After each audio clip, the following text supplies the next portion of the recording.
On the following day, Yi Xian found himself aboard the cloud ship, fully immersed in his meditation within the physical realm. Simultaneously, deep within the boundless tower, Yi Xian's unwavering focus was fixed upon the twin swords before him. He marveled at the increased power he had gained through the earth's energy, acknowledging its profound effect on his strength. A burning desire welled within him, compelling him to merge the two swords into one, as it was believed to be the very sword Madame had foretold.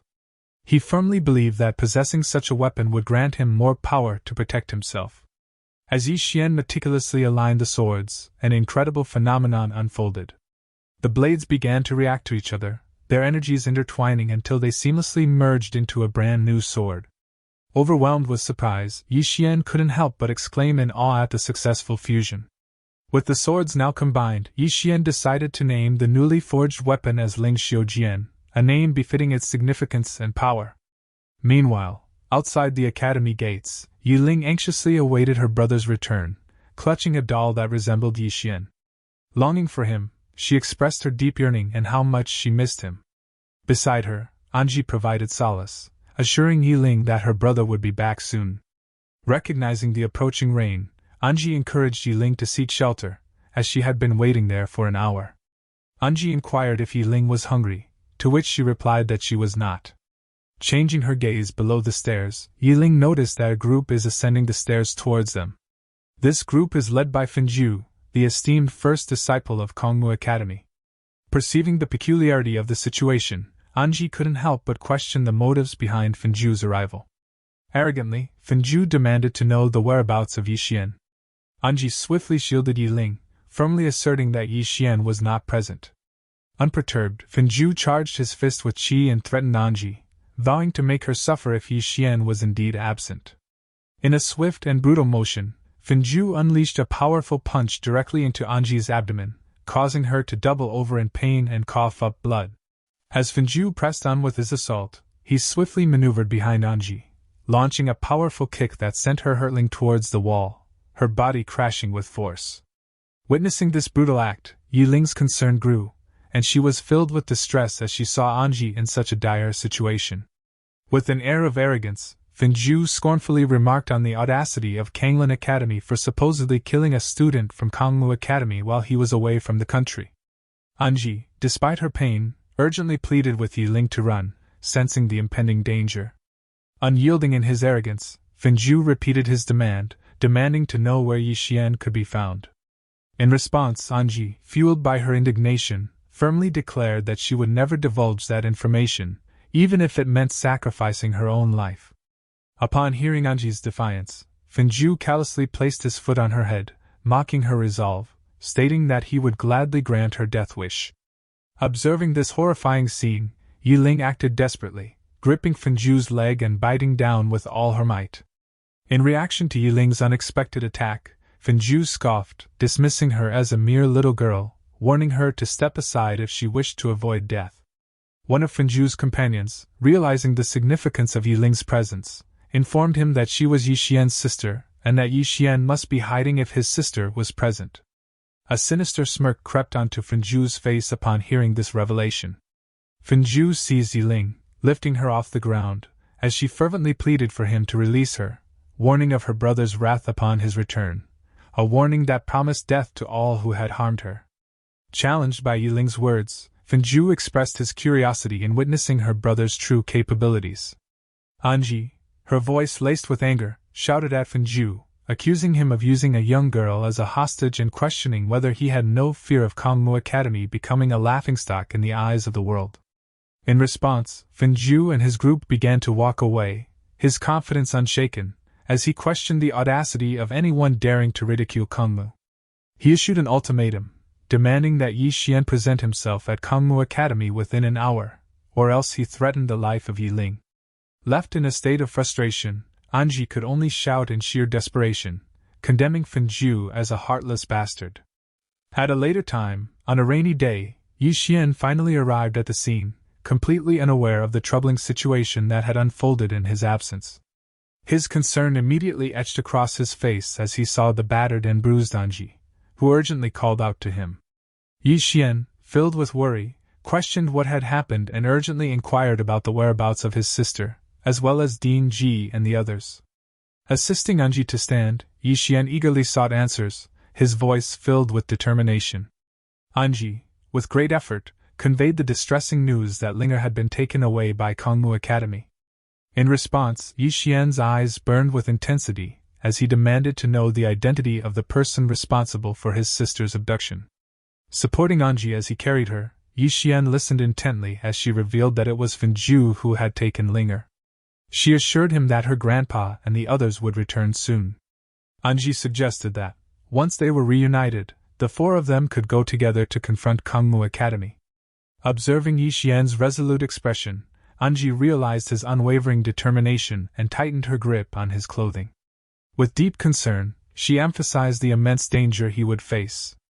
Anji warned him about Finju, the renowned disciple of Kongmu Academy, and also mentioned Bei Qin. Anji cautioned that venturing alone into this perilous situation would inevitably lead to his demise. Despite being aware of the grave risks, Yi Xian's resolve remained unwavering. Hastily, he made his way towards Kongmu Academy, acknowledging that his own life might be at stake, but he could not bear to let Linger suffer the same fate.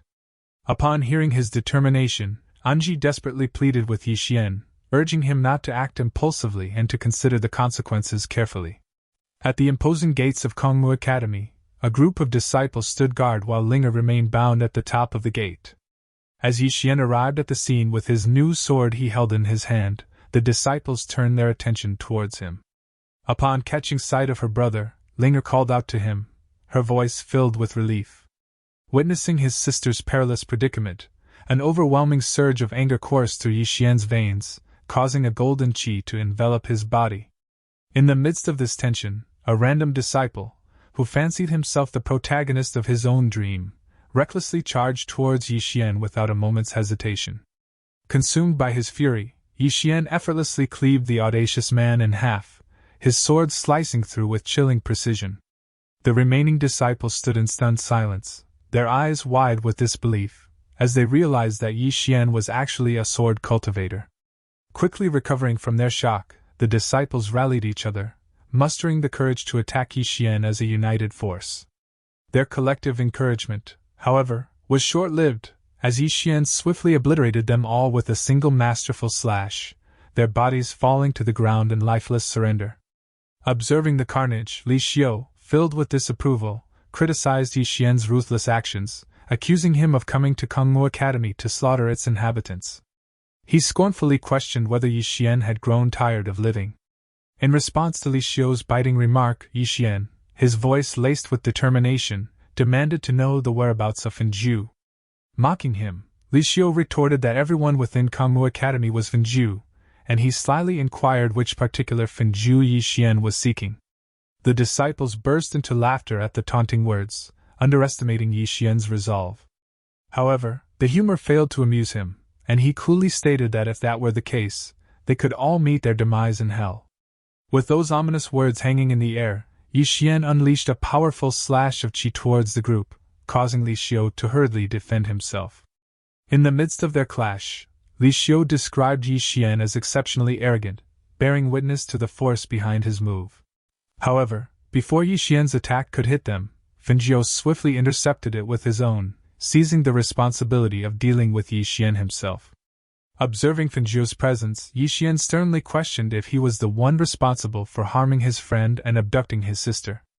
Unfazed, Finju launched a fierce attack towards Yi Xian, callously stating that it didn't matter even if he was responsible. He further expressed his intent not only to kill Yi Xian, but also to bring harm to his sister. Enraged by Finju's audacity, Yi Xian vehemently declared that he would eliminate Finju, cursing him as a despicable bastard. In a swift motion, Yi Xian skillfully countered Finju's incoming attack. Observing Yi Xian's swordsmanship, Finju remarked that his sword was indeed formidable but criticized its speed, deeming it too slow. With his retort hanging in the air, Finju launched a rapid succession of attacks upon Yi Xian, causing him to sustain minor wounds. Undeterred by the pain, Yi Xian clenched his teeth, summoning his unwavering resolve as he prepared to unleash a powerful counterattack, momentarily catching Finju off guard. Surprisingly, Fengjiu managed to evade Yi Xian's attack. However, his disbelief is evident as he questioned how Yi Xian could possess such formidable strength. With a cold and determined expression, Yi Xian retorted, urging Fengjiu to cease with pointless banter. Witnessing Yi Xian charging his sword for another strike, Fengjiu, momentarily gripped by fear, instinctively took a step back. However, he could only watch in astonishment as Yi Xian unleashed a devastating attack directly aimed at him. In the aftermath of their fierce confrontation, Yi Xian proclaimed that this was the fate that befell those who dared to harm his sister, leaving no room for mercy. Yiling smiled as she called out to her brother, who approached her despite the surrounding enemies staring at him. Yi Xian swiftly cut the rope that was tying his sister, catching her in the process. He apologized for being late. Yiling responded to her brother, expressing her fear during the situation. Yi Xian reassured Yiling, telling her not to be afraid and promising to take her home. However, as thunder rumbled from the clouds, the elder from before blocked their way. Yi Xian questioned the elder, demanding to know what he wanted. The elder replied, expressing outrage at Yi Xian for the killings he had witnessed. Following this, the elder manifested his power and declared that he would kill both Yi Xian and his sister. Observing the situation, Yi Xian thought to himself that the situation was dire, and he must protect Yiling at all costs. While lost in thought, the elder suddenly vanished from their sight, only to reappear in front of Yiling. The elder ominously remarked that he would start with Yiling. Upon seeing this, Yi Xian hurriedly shielded his sister with his own body, causing him to cough up blood and collapse to the ground. Seeing her brother injured, Yiling anxiously inquired about his well-being, noticing the amount of blood he was losing. Yi Xian weakly replied to his sister, assuring her that he was fine and telling her not to worry. Observing the scene, the elder and the disciples laughed at Yi Xian. The elder made a mocking remark about the touching scene and Yi Xian being a supposedly skilled fighter. He urged Yi Xian to get up and fight him, given that he was supposedly strong. As the elder charged his fist, he emphasized the urgency of taking Yi Xian's life sooner rather than later. However, before the elder could attack, Dingji arrived at the scene and introduced his foot to the elder's face, addressing him as Kumu. The impact sent the elder crashing to the ground. While the disciples watched their fallen elder, Dingji remarked that the elder was nothing more than an old dog, preying on the weak while the students fought amongst themselves. Dingji questioned the elder's lack of shame.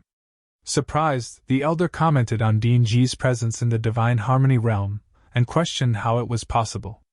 Dingji calmly replied, explaining that the elder's defeat was a result of his flawed mindset. He warned the elder to crawl away if he didn't want to meet his demise. Upon hearing this, the disciples hastily assisted their elder, who trembled in fear, and they retreated from the scene. Later on, Dingji approached Yi Xian, addressing him as his good disciple, and inquired about his well-being. Yi Xian replied firmly, stating that he would not die. Upon hearing Yi Xian's response, Dingji expressed relief and mentioned that he was glad Yi Xian was okay. He suggested they go home together. Despite his injuries, Yi Xian asked his sister if she wanted to be carried. Yiling declined, stating that she could walk by herself. Hearing this, Dingji addressed Yi Xian and remarked that he had many internal and external injuries, advising him to prioritize taking care of himself. Observing Yiling's painful injuries, Dingji offered to carry her. However, Yiling declined, stating that she preferred holding her brother's hand. The dean smiled and responded, expressing admiration for Yiling's loyalty and courage. However, before they could fully leave, another group arrived, and the elder from the group responded, addressing Dingji as Ji Lao, and commenting on him not even having a cup of tea yet being in such a hurry to leave. The elder from the group was known as Li Xiankang, the dean of Kongmu Academy. Accompanying Xiankang was Bei Chen, along with several disciples who respectfully greeted him. In reply to Xuankang's remark, Dingji responded, questioning whether Xiankang wanted him to drink tea and implying that Li Xiankang was not truly interested in having tea. Observing Xiankang, Yi Xian inwardly speculated whether he was indeed the dean of Kongmu Academy, and pondered that his cultivation level should be above the divine harmony realm. As they observed Fengjiu lying on the ground, Xiankang remarked that he had always been a man of peace, but this time, he stated that Dingji's good disciple must die. Dingji firmly replied, asserting that as long as he was alive, Li Xiankong would never lay a finger on his disciple. Following this, Dingji tightened his gourd to his waist as he proposed a fight, asking whether all the members of Kangmu Academy would confront him and his disciple together or if they preferred one-on-one combat. As flames started manifesting around his sword, Li Xiankong responded that if he lost in a one-on-one fight against Dingji, he would allow them to leave. However, if he emerged victorious, he would claim the head of Dingji's disciple. However, before they could fully start, a hand was suddenly placed on Li Xiankong's shoulder, followed by a voice questioning why both of them were going to fight. The person stated that it was a matter among the younger generation and questioned why they were getting involved. The person is revealed to be Jiang Yutian, the former lord of the kingdom of Jiang. Xiankong exclaimed in surprise upon recognizing Yutian. Dingji greeted Yutian with a gesture and questioned why he was there instead of fighting against the Tang, referring to him as the old man. Dingji asked if Yutian had come to witness the fight. Observing Yutian, Yixian thought to himself that he was the supreme king and Jiang Jiu's grandfather.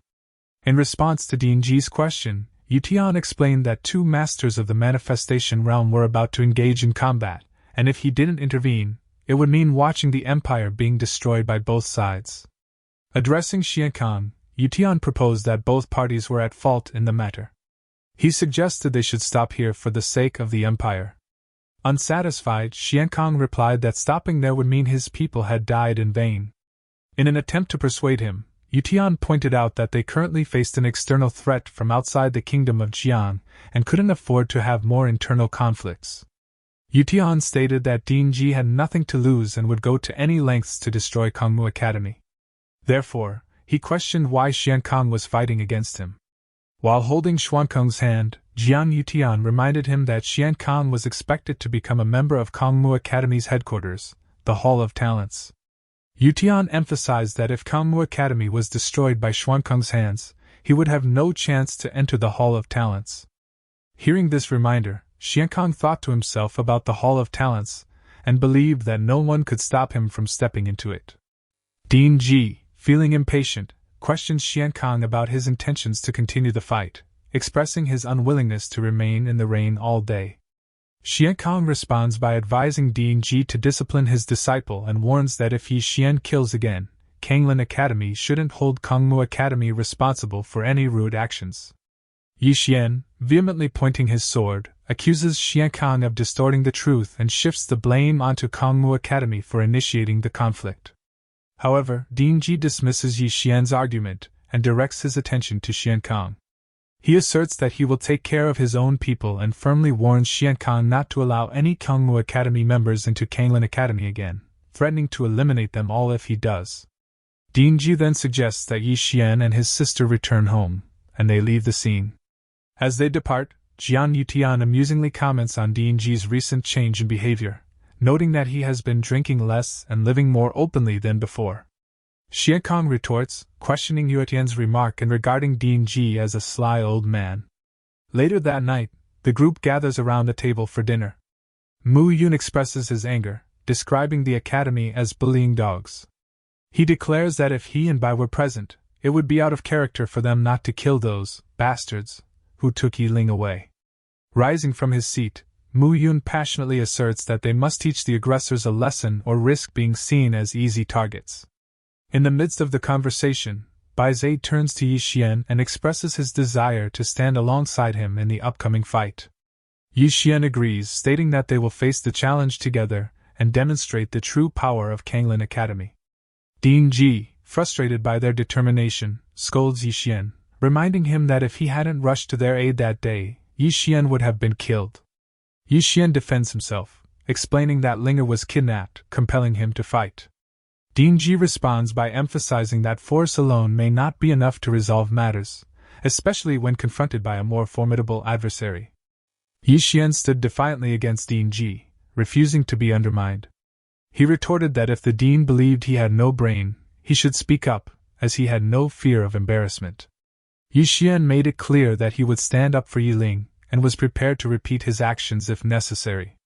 Concerned for her brother's safety, Yiling hugged him tightly and expressed her worry, begging him not to get hurt. Yixian reassured her while gently patting her head, explaining that his own injuries were inconsequential as long as she remained unharmed. Observing the heartfelt moment, Mu Yun and Bai Zhe exchanged suspicious hugs while remarking on the touching interaction between the siblings. Ding Ji turned his attention to Yi Xian and delivered distressing news. Kangmu Academy had placed a significant bounty on Yi Xian's head. Moreover, the academy had 72 branches scattered across Qingzhou, meaning that Yi Xian would have to face 72 potential threats if even one student from each branch accepted the challenge. Ding Ji questioned whether Yi Xian possessed the confidence and strength to overcome such a formidable test. With a trembling hand, Yi Xian stood firm and replied defiantly that regardless of his strength and confidence, he had the courage to fight until the end. Mu Yun and Bai Zhe, unaware of the result, patted Yi Xian on the shoulder in agreement. As expected, Ding Ji's anger got the better of him, and he angrily threw an Asian weapon towards their faces, emphasizing that courage alone was insufficient in the face of strength. He warned them not to trivialize their lives and cautioned them against underestimating the disciples from Kangmu Academy, especially those from the main academy, as any one of them could be their demise. Mu Yun couldn't help but voice his thoughts, questioning why Kangmu Academy could receive support from other branches while Kanglin Academy couldn't. He expressed frustration, suggesting that their branches and the main academy were filled with cowards who turned a blind eye to their own disciples' suffering. Unji intervened and explained that among the 108 branches of the Kanglin Academy, their branch was considered the weakest among them. They were often looked down upon and neglected by others. This revelation momentarily disappointed the trio, which quickly turned to anger. Mu Yun confronted Ding Ji, reminding him of his promise to guarantee Mu Yun's transfer to the main academy within a year. However, Ding Ji played ignorant and denied ever making such a promise, further fueling his frustration. Following this exchange, Ding Ji issued instructions. He told Mu Yun and Bai Zhe to train after finishing their meal and instructed Yi Xian to accompany him. Mu Yun couldn't help but retort, questioning why Yi Xian was receiving special treatment. In response, Ding Ji stated that if Mu Yun were to go and fight everyone at Kangmu Academy once, he would also receive special treatment. Hearing this condition, Mu Yun had a change of heart and remarked that he didn't want any special treatment. Later that night, Ding Ji initiated a conversation with Yi Xian, asking him what he lacked the most in terms of character or abilities. Not taking the question seriously, Yi Xian jokingly suggested that he lacked money. This response greatly upset Ding Ji, causing him to become angry and even physically react by coughing up blood. He scolded Yi Xian, questioning whether he had brought him out at night just to talk about money and denying that he was a shallow person. Yi Xian then clarified that he genuinely lacked money. Ding Ji then shifted the focus and explained that what Yi Xian truly lacked was an aura of invincibility and confidence that could overpower his enemies. Using the analogy of a hill, he suggested that Yi Xian should perceive obstacles as mere garbage, insignificant, and easily overcome, in order to quickly boost his aura.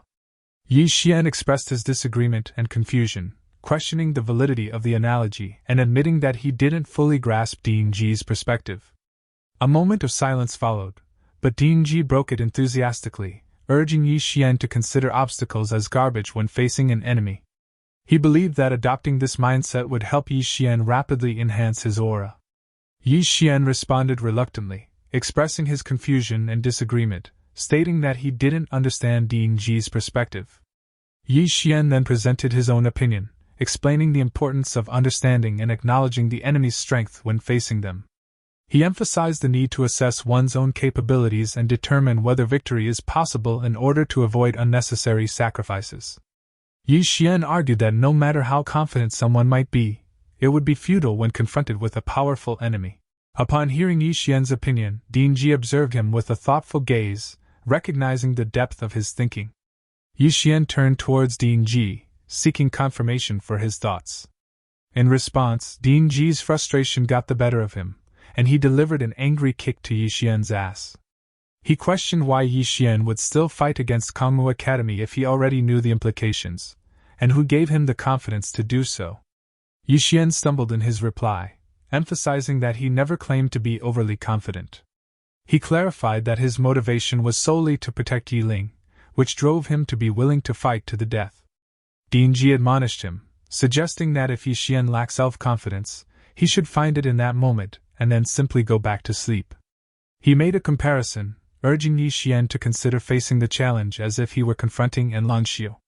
Disagreeing with Ding Ji's analogy, Yi Xian expressed his skepticism, stating that finding confidence in a mere mountain was implausible. As he visualized Langxiu's image in his mind, Yi Xian mused aloud, contemplating whether he could find confidence by envisioning himself facing An Longxiu. He acknowledged that Langxiu's unwavering self-assurance stemmed from her true strength, while recognizing that his own abilities paled in comparison. At that crucial moment, Yi Xian's master appeared before him and reassured him, suggesting there was no need to worry. The master agreed with Ding Ji's guidance, acknowledging that finding confidence would indeed make Yi Xian stronger. However, the master emphasized that understanding his own determination held greater significance. Upon seeing his master, Yi Xian questioned her presence, wondering if the master was still in the process of recuperation. The master clarified that it was merely an avatar and instructed Yi Xian not to dwell too deeply on the matter. The master explained that as long as Yi Xian comprehended why he wielded a sword and the purpose behind drawing it, that would suffice. Yi Xian paused for a moment, contemplating the profound meaning behind his master's words. Without further hesitation, Yi Xian drew his sword, signaling his understanding and resolve. Yi Xian confidently declared that the purpose of wielding his sword was to protect Yi Ling and prove that he was not weak. Having gained a newfound understanding, Yi Xian displayed his strength by swinging his sword forcefully, resulting in the successful slashing of the mountain. Yi Xian's master observed the action and instructed him that in the future, every swing of his sword should possess that kind of momentum as it symbolized his strength. Yi Xian expressed his gratitude respectfully to his master. On the following day, in the lower forest of Kanglin Academy Hill, Yi Ling happily gathered mushrooms, considering the possibility of finding matsutake mushrooms to prepare a chicken soup for her brother's nourishment. While engrossed in her task, the lady from their previous encounter suddenly appeared through a portal. Yi Ling was addressed by the lady, who noted that her brother had nearly died because of her. Hearing this, Yi Ling was briefly surprised but quickly recognized the lady, exclaiming that it was her and inquiring about her purpose for being there. The lady tenderly touched Yi Ling's cheek and informed her that she had specifically come to find her. She mentioned having heard about Yi Xian's battle against Kangmu Academy, and how he had almost lost his life due to Yi Ling. The lady explained that she had decided to take Yi Ling to the Northern Cold Sect. Feeling nervous, Yi Ling asked for information about the Northern Cold Sect, wanting to know more about it. In response, the lady mentioned that it was her hometown and a place where Yi Ling could become strong enough to protect her brother. She firmly held Yi Ling's hand and questioned whether Yi Ling wanted to continue causing trouble for her brother. Yi Ling, in turn, asked the lady about her motive for taking her to the Northern Cold Sect. The lady explained that Yi Ling possessed a special cold spirit body, and if she went with her, the Northern Cold Sect would train her with utmost dedication. She assured Yi Ling that in the future, she would surpass An Longxiu in terms of power. Upon hearing this, Yi Ling wondered inwardly if she could truly become stronger than An Longxiu. Yi Ling, firm in her determination to become stronger, expressed her readiness to go with the lady, stating that if she could empower her enough to protect her brother, she would agree to accompany her. The lady's face lit up with joy, assuring Yi Ling not to worry and expressing her sincere desire to empower her. She asked Yi Ling if she would be willing to come with her. Yi Ling, feeling a sense of attachment to her brother, meekly responded, expressing her wish to stay with him for a while longer. Understanding her hesitance, the lady accepted Yi Ling's decision and reassured her that it was all right. Yi Ling, wanting to alleviate any guilt the lady might feel, reassured her, urging her not to be saddened by her choice. She promised that she would indeed come with her when the time was right. The lady smiled warmly and replied, understanding Yi Ling's promise. Embracing Yi Ling, she made a heartfelt commitment to return when the moment was appropriate. Yi Ling responded with a confident nod, assuring her that it was okay. Meanwhile, at the entrance of Kanglin Academy, an old man escorted a group of people who immediately showed disdain towards the academy upon observing its dilapidated state. They made disparaging comments about the academy's condition, questioning the kind of sword cultivator that could possibly be trained there. As Yi Ling approached, her curiosity piqued, and she inquired about the purpose of their visit. The leader of the group made inappropriate remarks about Yi Ling, suggesting that she could potentially be his future spouse. This comment was met with crude laughter from his companions. Joining in the jest, another person chimed in, jokingly offering Yi Ling meat to eat. One individual in the group pointed a sword at Yi Ling and brazenly asked if Yi Xian was present. Upon hearing this, Yi Ling immediately exclaimed, informing her brother that the thieves from Kangmu Academy had returned.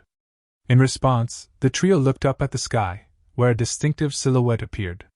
It was Yi Xian, descending from above and landing in front of his sister, ready to test his newfound power. He commented wryly that his previous declaration to defeat everyone from Kangmu Academy seemed to have been dismissed, as they clearly hadn't taken his words seriously.